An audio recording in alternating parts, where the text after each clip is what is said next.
Hello guys, नमस्ते। कैसे हो? लग रहे होंगे प्रतियोगिता परीक्षाओं में बड़े जोर शोर से, बड़े बहादुर बच्चे हैं आप। आज हम एक नए टॉपिक को पढ़ेंगे हमारे इस चैनल पे, आपके इस चैनल पे, और बड़ा अच्छा टॉपिक है। और टॉपिक भी ऐसा है जो हमेशा प्रतियोगी परीक्षाओं में आता है, चाहे आप रेलवे का एग्जाम दीजिए, चाहे आप दिल्ली पुलिस का दीजिए, चाहे वो आरएस लेवल का एग्जाम हो या एसएससी के अन्य क्षेत्र के एग्जाम। हम चर्चा करेंगे आज ऐसे एक राजवंश के ऊपर, और जो दक्षिण भारत, साउथ इंडिया का एक राजवंश है, बड़ा प्रसिद्ध राजवंश है। वैसे तो घूमिए तो वहां काफी राजवंश है। अशोक काल के बाद जैसे बड़े साम्राज्य छोटे छोटे राज्यों में विभक्त हुए, तो ये परिवर्तन उत्तर भारत के साथ साथ दक्षिण भारत में भी हमको देखने को मिला। तो ऐसे साम्राज्यों में दक्षिण भारत में जो साम्राज्य उदय हुए, जिसमें चोल, चालुक्य, पल्लव, कलचुरी, पांड्य, केरल, ऐसे बहुत से राष्ट्रकूट, पल्लव, ऐसे बहुत से राजवंश हुए जो छोटे लेकिन शक्तिशाली राजवंश थे। और हमेशा इन राजवंशों में, इन वंशों में प्रतिस्पर्धा लगी होती थी एक दूसरे से आगे बढ़ने की। और ये राजवंश दक्षिण भारत के ऐसे राजवंश थे जो अपने काल के शक्तिशाली राजवंश हुए। और इन राजवंशों में प्रसिद्ध राजाएं, सम्राट हुए, साथ में कला, संस्कृति, मंदिर निर्माण शैली हो, उन क्षेत्रों में भी इन राजवंशों ने महत्वपूर्ण काम किया। और इतिहास में इनका नाम स्वर्ण अक्षरों में लिखा गया। ऐसे ही एक राजवंश को हम पढ़ेंगे और उसका नाम है पल्लव राजवंश। सबसे पहले हम पल्लव वंश के बारे में जानेंगे, तत्पश्चात कला पल्लव वंश की, फिर साहित्य और धर्म के बारे में जानेंगे। वैसे तो हमें इस वंश की जानकारी बहुत से ऐतिहासिक पुस्तकों में मिलती है, पुरातात्विक सामग्रियों में मिलती है, लेकिन जो बौद्ध धर्म का ग्रंथ है, महावंश नामक जो बौद्ध ग्रंथ है, इससे हमें प्रारंभिक पल्लव वंश के शासकों की जानकारी मिलती है। प्रारंभिक पल्लव वंश के शासकों की जानकारी मिलती है। किससे? महावंश पुस्तक से, जो बौद्ध धर्म का एक ग्रंथ है।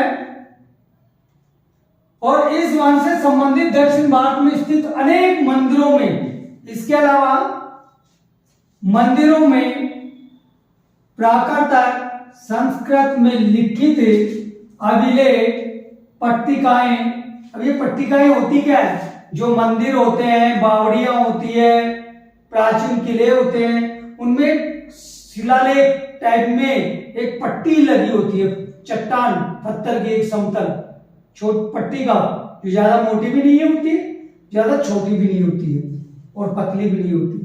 उसमें वो पट्टिकाएं छोटे छोटे रूप में मिलती है, चाहे वो ब्लैक पत्थर में हो, चाहे व्हाइट पत्थर में हो। तो उन पट्टिकाओं पर साथ में 10 ताम्र पत्र, यानी पहले जो राजा होते थे, ब्राह्मणों को भूमि दान करते थे, या को उस समय के यज्ञ हुआ करते थे, या उस समय के युद्ध थे, या उस समय की कोई घटनाएं होती थी, इनका उल्लेख तांबे के जो पत्रे आते हैं, पतला तांबा, एक सील्ड, एक सीट, उस पर अपनी उन्हें राजवंशों के नाम, उनकी तिथियां, वंश सम्राटों के नाम, वंशक्रम और विभिन्न घटनाओं का उल्लेख होता था ताम्रपत्र में। और दान पत्र, दान पत्रों से इनकी जानकारी मिलती है। दान पत्र, यदि राजा किसी को भूमि दान दे रहा है या स्वर्ण दान दे रहा है तो उस पर यह जानकारी लिखित होती थी कि मैं इस ब्राह्मण को या इस व्यक्ति विशेष को या इस राजा को भूमि दान देता हूं या कोई स्वर्ण दान देता हूं, तो वो दान लिखित रूप में होता था। इन सभी से हमें पल वंश के जानकारी मिलती है। तो यहां एक क्वेश्चन निकल के आता है कि पल वंश के शासकों की प्रारंभिक जानकारी हमें कहां से मिलती है? महावंश से, दीपवंश से, अभिधम पिटक से, किससे मिलती है? तो बौद्ध जो ग्रंथ है महावंश, उससे प्रारंभिक पल वंश की जानकारी हमें मिलती है। साथ में और पल वंश की जानकारी हमें जैसे मंदिरों में लिखा हुआ प्राकृतिक भाषा या संस्कृत भाषा में जो लिखित जो अभिलेख होते हैं, उन अभिलेखों से, पट्टिकाओं से, ताम्र और दान पत्रों से भी इस पल वंश की हमें जानकारी मिलती है, प्रारंभिक जानकारी। और पुरातात्विक जानकारी हमें चीनी यात्री हेन सांग के विवरण से पल्लवों की राजधानी कांची या कांचीपुरम की हमें जानकारी मिलती है, क्योंकि पल्लवों की राजधानी कांचीपुरम या कांची थी, ये पल्लवों की राजधानी थी। तो यहां भी एक क्वेश्चन निकल के आता है, किस चीनी यात्री के द्वारा पल्लवों की राजधानी कांची की जानकारी मिलती है या उसका विवरण मिलता है? तो हेन सांग के जो विवरण है, जो उन्होंने लिखा है अपने ग्रंथों में, उससे हमें पल्लवों की राजधानी कांची की जानकारी या कांचीपुरम की जानकारी प्राप्त होती है। तो ये तो हो गई पल्लव वंश की प्रारंभिक जानकारी कि प्रारंभिक जानकारी या किससे मिलती है या कि ऐसे कौन से स्रोत है या तात्विक सामग्री है, तो ये उसकी प्रारंभिक जानकारी। अब हम इस चलते हैं कि पल वंश के शासक कौन कौन से हुए। होने में तो पल वंश के शासक बहुत हुए, सिंह वर्मन, सिंह विष्णु, महेंद्र वर्मन प्रथम, महेंद्र वर्मन द्वितीय। तो इनके जो प्रारंभिक जो शासक है वो सिंह वर्मन था, जो कि सिंह वर्मन पल वंश के शासक जो सिंह वर्मन था,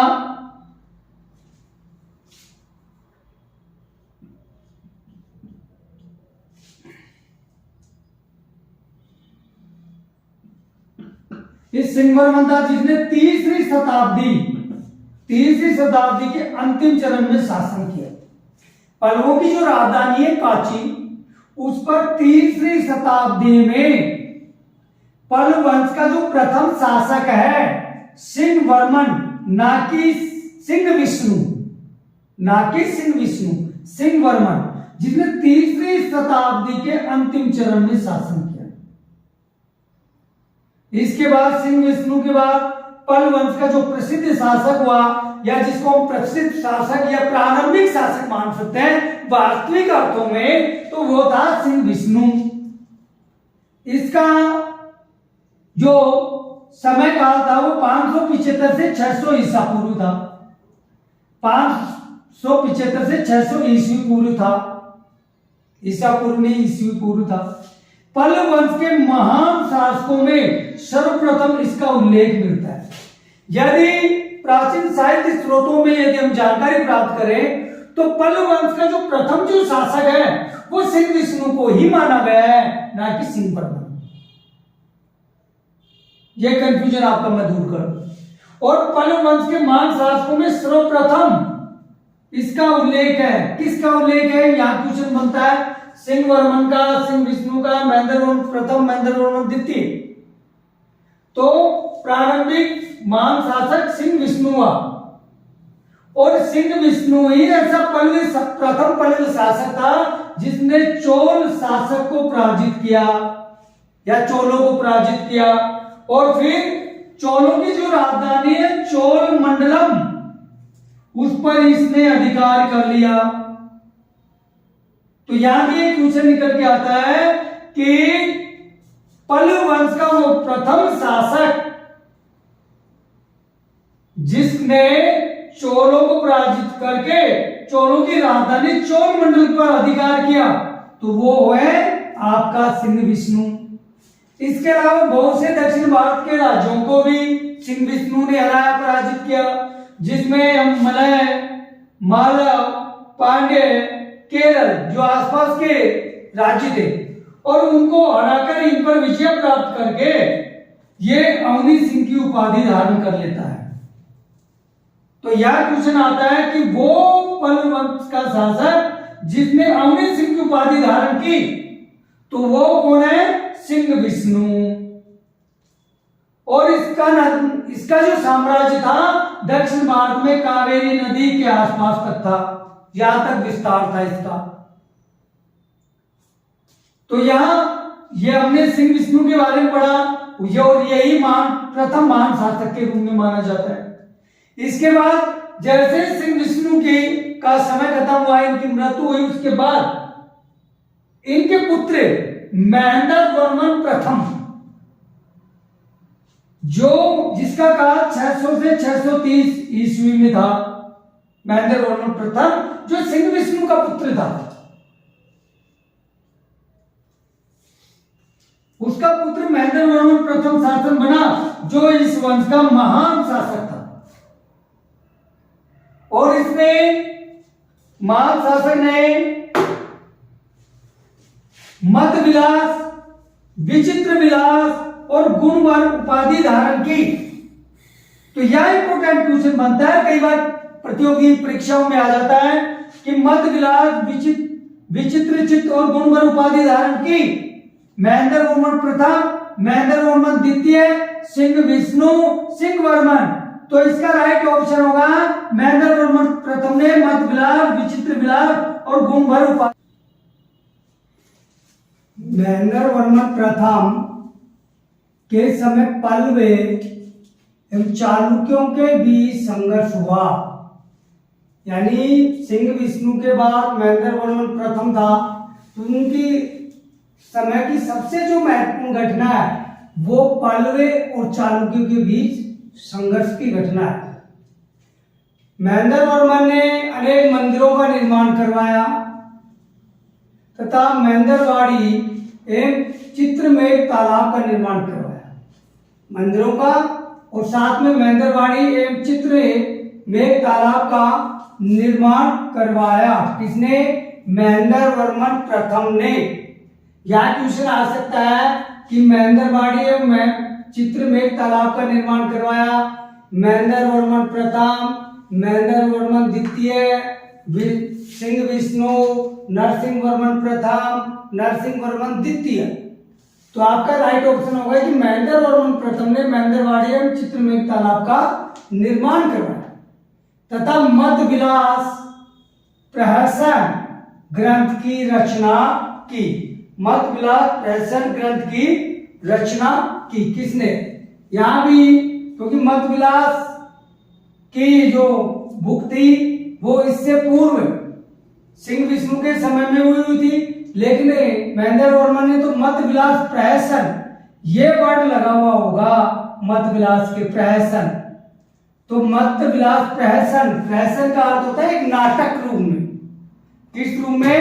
नाटक रूप में जो लिखा गया, वो नाटक रूप में लिखा गया जो प्रहसन कहलाता है। और इस ग्रंथ की रचना किसने की?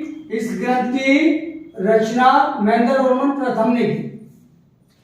अब आता है महेंद्र वर्मन प्रथम के बाद आता है नरसिंह वर्मन प्रथम, जिसका काल था 630 से 668 ईस्वी। और ये अपने वंश का सबसे शक्तिशाली राजा था, सम्राट, जिसने अनेक युद्ध किए।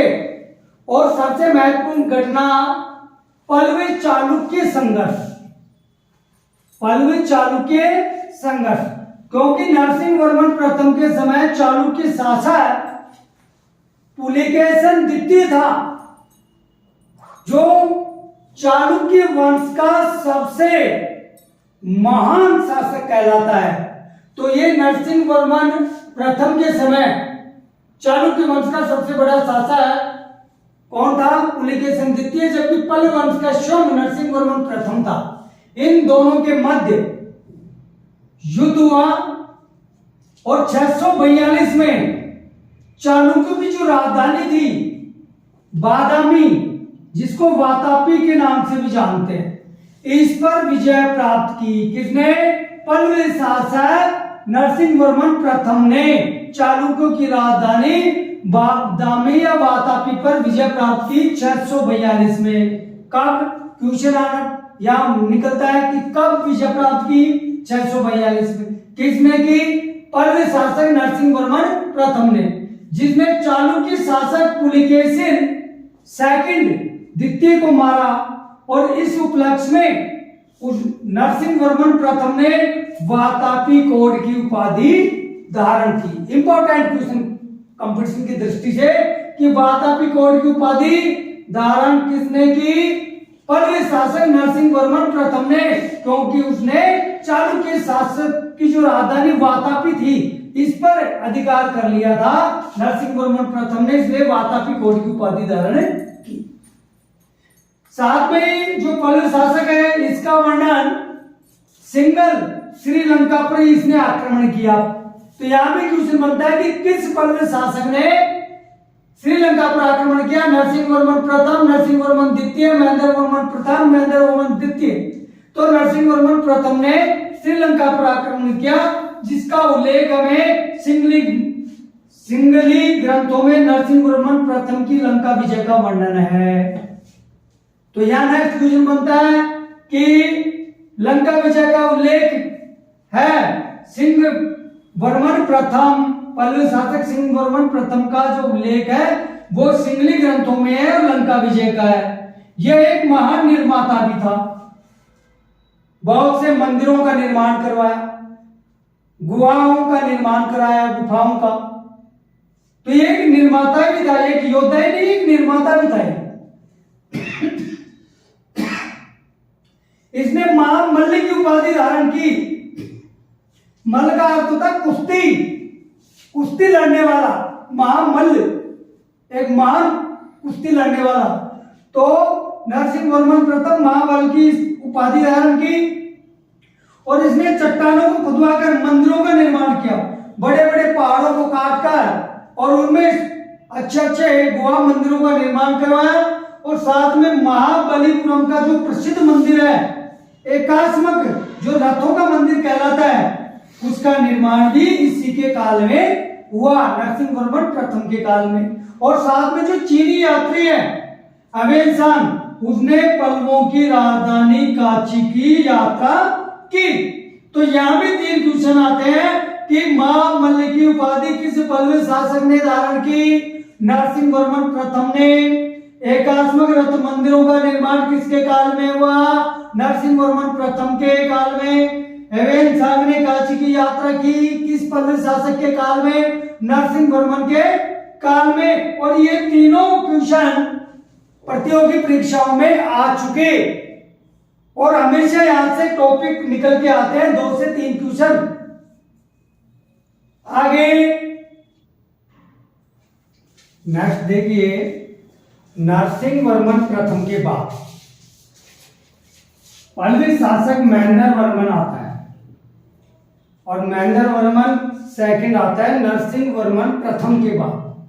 तो महेंद्र वर्मन जो प्रथम है इसका काल होता है, इसका समय होता है 668 से 670 ईस्वी। लेकिन ये जो शासक बनता है महेंद्र वर्मन सेकंड, ये अल्पकालीन शासन रहता है, कुछ समय के लिए ही शासन कर पाता है। और इसका हमेशा जो चालुक्य शासक है, जो इनका पड़ोसी राज्य था चालुक्य, चोल वंश चालुक्य, तो चालुक्य शासक जो विक्रमादित्य प्रथम है, इस विक्रमादित्य प्रथम से इसका हमेशा संघर्ष रहता था। इसका पल्लव वंश के शासक महेंद्र वर्मन का। जैसे इसका अल्पकालीन शासन खत्म हुआ, उसके बाद परमेश्वर वर्मन प्रथम आया, जो इसका पुत्र था। और परमेश्वर वर्मन प्रथम है, इसका काल होता है 670 से 680 ईस्वी तक। जो महेंद्र वर्मन द्वितीय, यानी इस महेंद्र वर्मन द्वितीय का पुत्र था। कौन? परमेश्वर वर्मन द्वितीय। इसके काल में परमेश्वर वर्मन प्रथम, इसके काल में पल्लव और चालुक्य संघर्ष चलता रहा। यहां भी चालुक्यों का और पल्लव शासकों का संघर्ष कभी खत्म नहीं हुआ, जो नरसिंह वर्मन प्रथम के काल से चलता आ रहा था।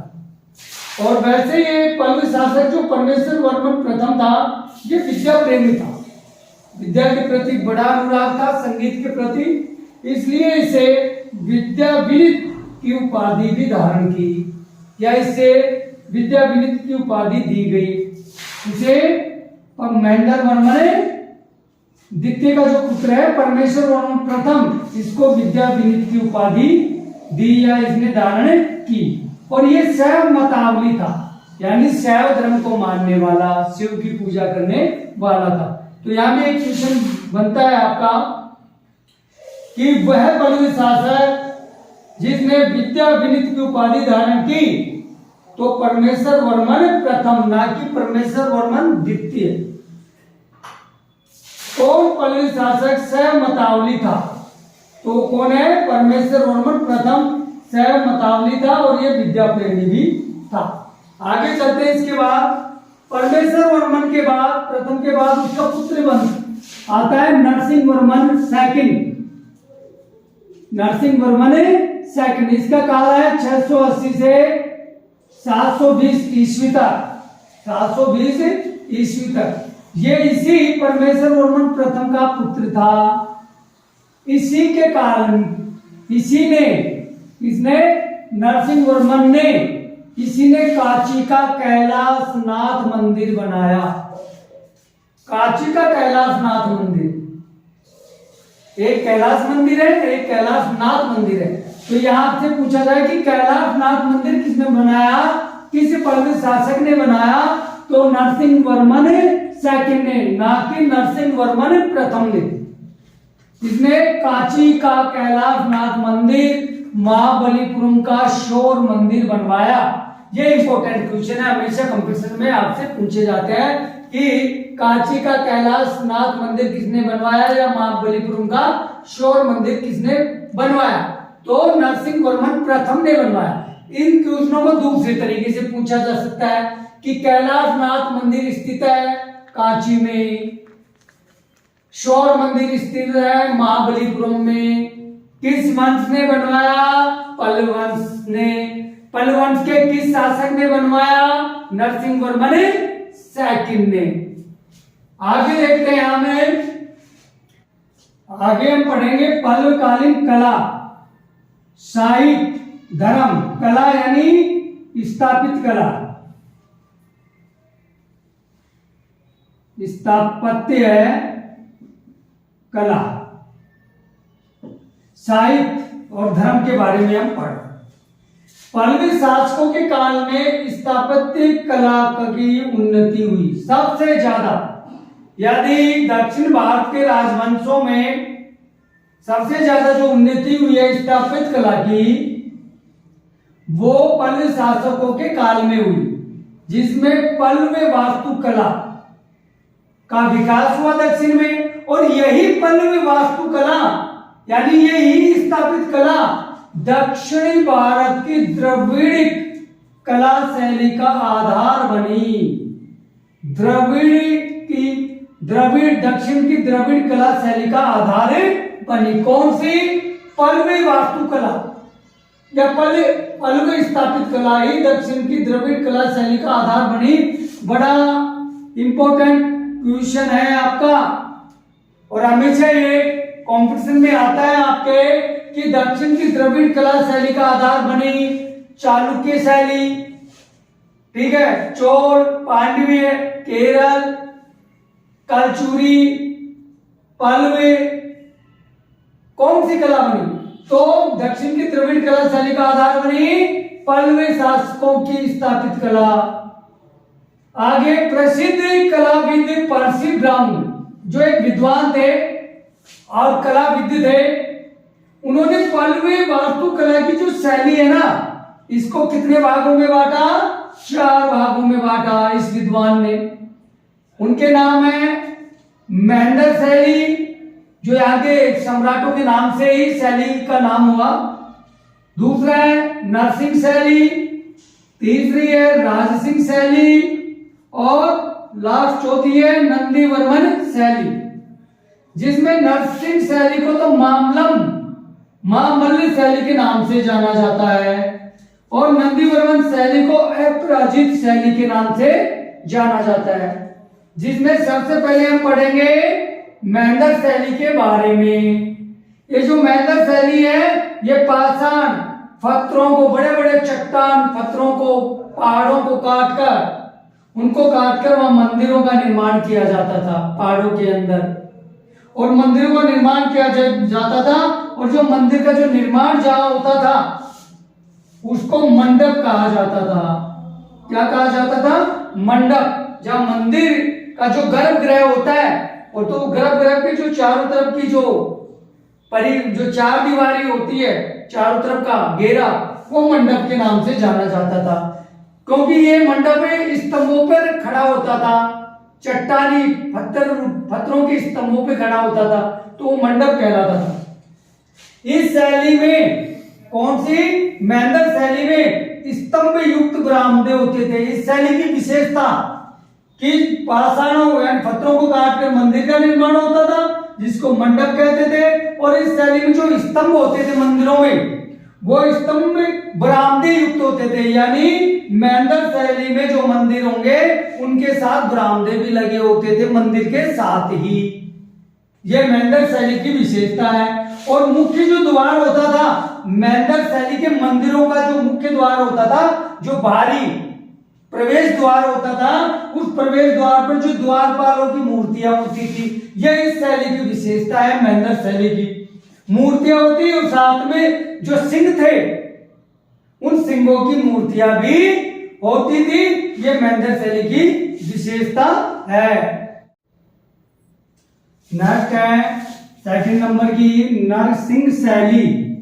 पल्लवी काल में नरसिंह शैली, इस शैली का विकास नरसिंह वर्मन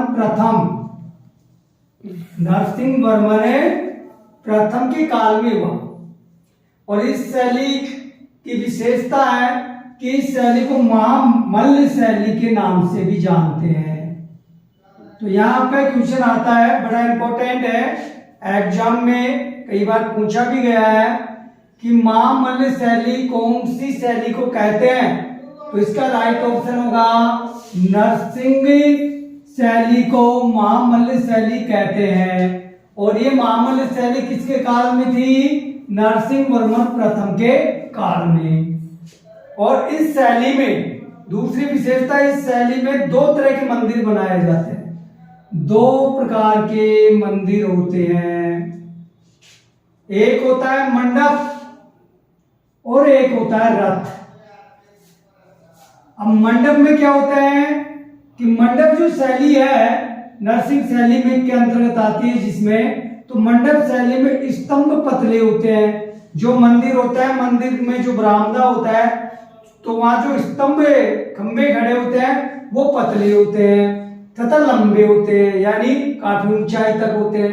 तथा स्तंभों के ऊपर कुंभ यानी घड़े की आकृति, फलक जैसे फूल है या कमल के फूल की आकृति, बेल बूटे और विभिन्न आकृतियों का अलंकरण होता है। कहने का अर्थ है मंडप जो शैली है, इसमें जो खंबे होते हैं वो बड़े सुंदर और लंबे और पतले होते हैं और विभिन्न अलंकरणों से युक्त होते हैं, जिसमें कुंभ, फलक आदि के चित्र बने हुए होते हैं। इस शैली की विशेषता है नरसिंह शैली की। यहाँ दूसरा क्वेश्चन आता है कि कौन सी शैली में मंडप और रथ होते हैं?